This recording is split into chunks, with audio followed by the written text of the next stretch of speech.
Here we are then, our one and only race because of the delays we've had here today in the Gloucester Bike Specialist Pit Bike Veterans. James Mostiker had a bit of a quiet race earlier on in the Stock 160s. I don't think he's going to have a quiet time of it this time because he's leading them away from pole position. He's got Simon Gates alongside him. Richard Rice and Steve Booth make up the second row of the grid, and then it will be Julian Gromit and Pete Forsyth on row 6. Seventh on the grid will be Gav Tappenden, and he has Darren Savage alongside for company. And then it'll be Neil Turner and Steve Allen on row 5. Jim Titchmarsh will start from 11th place, and Barry Prue will be alongside him on the 777. Alan Brooks starts from 13th place with Joseph O'Neill in 14th. 15th will be Andy Williams with Paul Ward in 16th. Gary Carter starts this one from 17th with Mark Hancock in 18th. Rounding out the top 20 is Simon Ward and Stephen Pickard, and then it'll be Stuart Poole and Carl Williamson to round out the 22 bike grid. Pickard, Poole and Williamson, the three riders at the back, were not able to set times in qualifying for whatever reason, so it'll be interesting to see if they take to the grid here. They've certainly had plenty of time to rectify any technical issues. Been a long time coming, has this race for these riders, as has the racing for actually all of the classes you're seeing now, of course, because the long red flag occurred in our very first race of the day. But there you go, there's your grid for the pit bike veterans. This class 4 are more mature riders, is how we're going to describe it. I've heard it described in less friendly terms, but in fact by some of the riders themselves. The old lads. The old lads. Let's use the word. Yes. That's what I like to call them. The old lads. The old lads. Let's go with that. James Mostiker then lining up on pole position. It's between him and Simon Gates for the run down to the first corner. Gates in second place has the right hand inside line as the flag goes up. Visor warning for someone towards the back, and now the race gets underway. Mostiker gets a good start from pole position and leads into the hook. Simon Gates holds second. Now Mostiker, of course, has quite recently had some running, as I said, a couple of races ago, so he should know what the deal is with regards to the conditions, although it has to be said this is an experienced field and many of them will have had some opportunity to go out at some point already. The track has changed quite a bit. There's a dry line forming outside our commentary box, which I didn't expect to see with the sun not being out, but I think with it being quite warm and all the bikes running over it, yeah, there's going to be a little bit of grip out there. Yeah, absolutely. Changing conditions there as they work their way through the Dell. It still looks to be James Mostiker here at the head of the field, or is he gesturing to the pit lane? Is he? No, sorry. Not quite. Oh, no, he's down! He's down! Coming out of Raymond's, he just lost it. Just didn't have the grip, and the bike went from under him, and the other riders go either side of him to navigate. But Simon leader Gates down. takes the lead. Yeah. Mostiker is trying to get it going again. He kicks the bike. He doesn't look to be doing too well in that regard. I had my eyes deceiving me, but I thought I saw him gesture something or something going on as he went into that corner. He's clearly frustrated with the situation. Well, he might be, of course, spinning out from the lead or going down from the lead. He has rejoined now. He's at the back of the pack, but Simon Gates leads from Steve Booth out front. Well, I suppose if you're going to have an issue like that, the best time to have it is at the start of the race, but he's got it all to do now, and as you say, Simon Gates leads this one, and already he's coming round to finish the second lap of the race.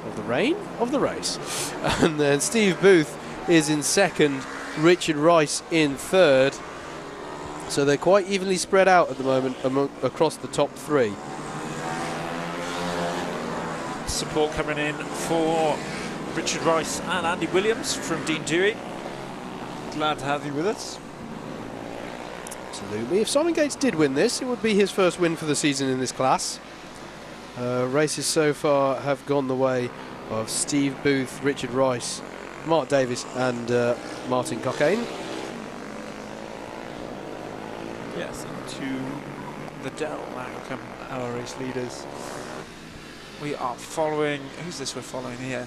That's Julian Gromit. Yes. Into the Dell he comes. His distinctive white suit.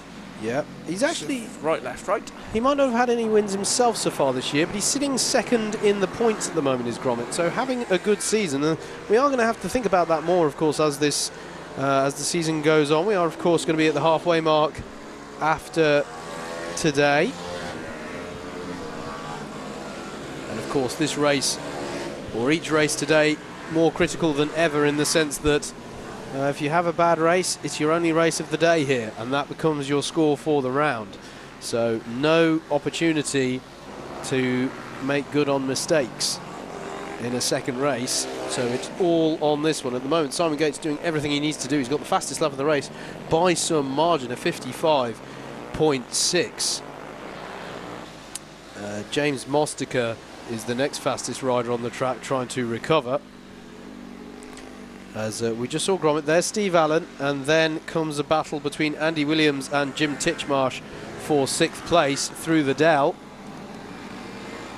Going on to the back straight now. Simon Gates leads by some 5.5 seconds. He's really gone up the road here. Steve Booth in second also leads Richard Wright in third by some 5.5 seconds. Then it's 3 seconds back to Julian Gromit, who we saw on the 75 bike, and then comes the Steve Allen, Andy Williams and Jim Titchmarsh battle over 5th place. So that is the closest battle going on in the top 10 at the moment.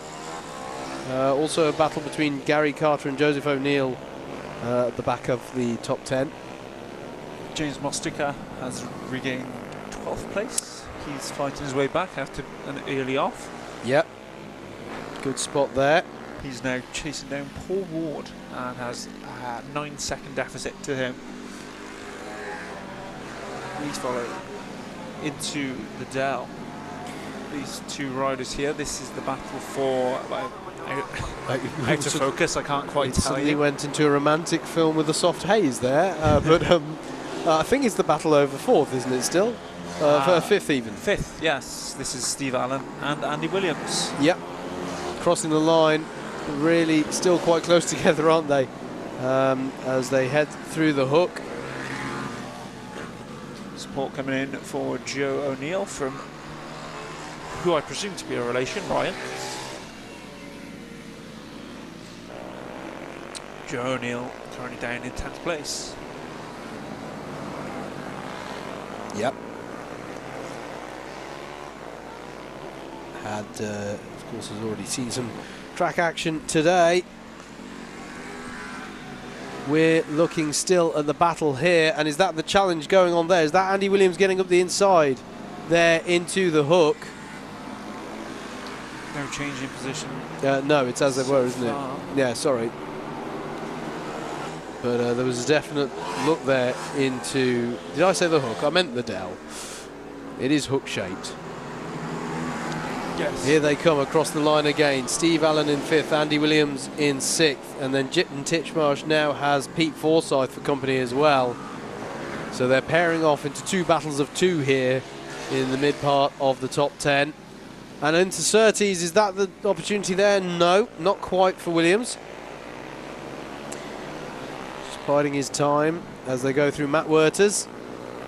The infamous sausage-shaped curb on the outside of that one, through Chandler's at the bottom of the circuit, and start to head their way back up into the Dell. Always a great sequence of corners to chuck yourself into on any type of racing machinery, to be honest with you. So Steve Allen under increasing pressure here, and is Williams going to have a look there into Raymond's? No, he's not, but behind them there's a fantastic challenge going on between Jim Titchmarsh and Pete Forsyth. I think it's going to stay as they were. I know Williams Allen did get past Allen. Very wide on the exit of that corner. I believe Okay. Williams a huge gap. Yeah, To slide his way into 5th place. Apologies, my attention was suddenly diverted to Titchmarsh and Forsyth, who got very close there at the apex there.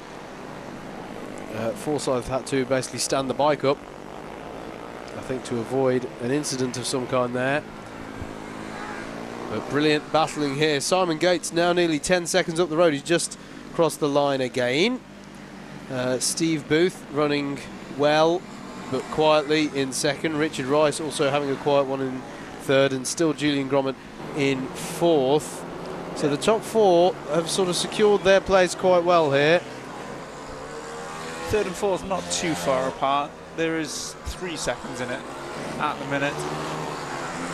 Yeah, true. Very true. Andy Williams now has a bit of a gap on Steve Allen of 1.7 seconds. Steve Allen under intense pressure from Jim Titchmarsh and Pete Forsyth. We're following those three through the hook, out of the hook, down towards the left-hand hairpin. James Mostica's just made up another place. He just got past Gary Carter to bring himself up into the top 10. We follow Allen, Titchmarsh and Forsyth coming around the double right-hander now. Allen holds 6th place. Heading into the Dell. Let's see if there's any change down the back straight. See who's got the power. See who's latest on the brakes. A good drive off the corner there, and he's going to get the job done, isn't he? That is that Titchmarsh going past? No, is it Forsyth going past? It is Forsyth going past. He's indeed the number 74 by Forsyth. Yep. Goes past Titchmarsh. Yep. Power down the straight. Seemed to work for him. Yeah, no, he took a slightly later apex out of the Dell onto that back straight and just gave him the speed he needed to take the place. So now Forsyth will try and get onto the back of Steve Allen here, and Allen's down! Oh, Allen's down! And I didn't see anything. I think that was an unforced error there for Allen. It's the curse of the cameras today, isn't it? It is indeed. We've caught quite a few on their way down. It's been an eventful one, but as we keep saying, these are challenging conditions, changeable conditions, dry lines forming, whilst other parts of the circuit are still very damp. Certainly the inside of the left-hander in the Dell hasn't dried out, but then you can clearly see dry lines forming here in the final part of the lap. So difficult conditions, and it's just fumbling a few of the riders. So we're looking at, that was, we were just looking at Julian Gromit, I think, there. We're just trying to pick up our leader because he's so far out in front. It's very easy to lose track of him at the moment. There is only 3 laps to go. There are. We want to find him. Are we going to see the replay here? Yeah, so I think unless we're about to see something different. Yep, just down for Allen. Yeah, the back wheel just comes round, doesn't it? Yep. Didn't have the grip on the corner exit of Surtees. You have that dry line forming on the inside of Surtees, and that just getting out on the damp stuff with the back wheel seemed to be enough to bring him down there. We've moved on to the last lap. I'm not sure if this race has been shortened or not. Okay. But the timing is showing us last lap. Because it was 3 laps a moment ago. I'm not quite sure it was. what happened there. We're just keeping an eye to pick up our leader now. He should be coming out of the Dell or into the Dell onto the back straight. I think he's coming through it now. Yeah, onto the back straight. Yeah, he is onto the back straight And towards the hairpin. Gates. Yep. Until the last corner, navigates it well, and the checkered flag is flying. A win for Simon Gates, comprehensive victory, because about 15 seconds down the road will come Steve Booth, hopefully. We see him now exiting the Dell, has he? Yeah, no, he's just gone through there. Sorry. Steve Booth has just crossed the line. I've called that wrong. That's 13 seconds down the line, Steve Booth. Yep. Richard Rice, 3rd place. Andy Williams in 4th. What happened to Julian Gromit there? Nothing, he's Dropped crossed the down line. to 5th place. He was ahead of Andy Williams. Oh, yes, no, good point. We've missed Good point. there. Pete Forsyth takes 6th. James Mostica recovers to 7th. He's nipped in ahead of Jim Titchmarsh. Joe O'Neill finishes 9th. Then we wait for what we assume will be Paul Ward coming through in 10th and Gary Carter in 11th. Mark Hancock finishes a lap down in 12th. And yes, indeed, Paul Ward finishes 10th, Gary Carter 11th. Simon Ward and Steve Allen 13th and 14th respectively. Yeah. So Simon Gates takes his first win of the year in the Pit Bike Veterans in what again was a dramatic race. Even with the top 4 spread out as they were, there was drama aplenty. Good win for Simon Gates. Steve Booth second, Richard Rice third.